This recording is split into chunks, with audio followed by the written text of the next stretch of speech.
ating pag-usapan halaga ng iyong mga karapatan. Oo, meron ka nito, sana'y pakinabangan at magamit mo laban sa mga umaapi ng iyong puso. Tomasino, alam mo ba, pwede ka mag-exam kahit wala ka pang pambayad pang samantala sa iyong utang.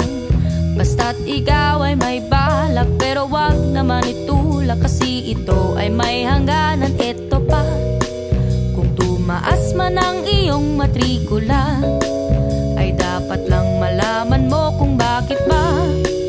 At kung ika'y may katanungan sa iyong puso, ipaalam mo.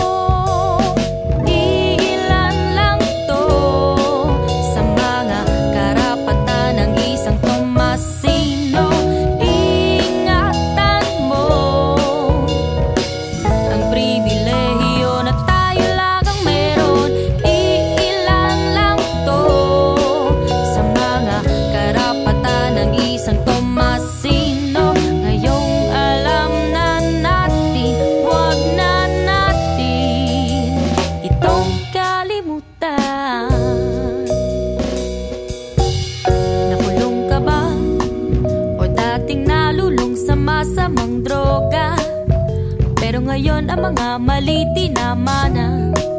Kung may pangarap ka bukas, ang enrollment ay patas, pwedeng pwede kang sumama.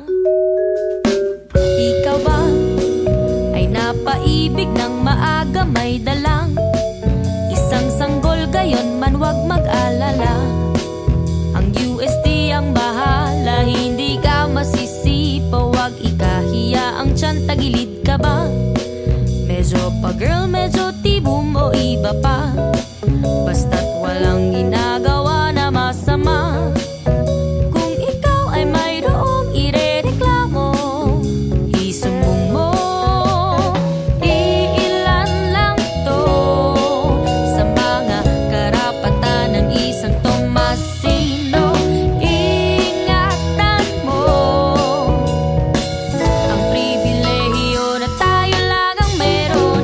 Iilan lang to sa mga karapatan ng isang Tomasino. Ngayong alam na natin, isa-isip natin iyong para gamitin ang karapatan mo. Ang karapatan mo.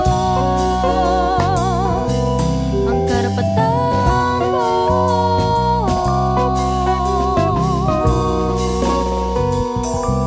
Ang karapatan mo.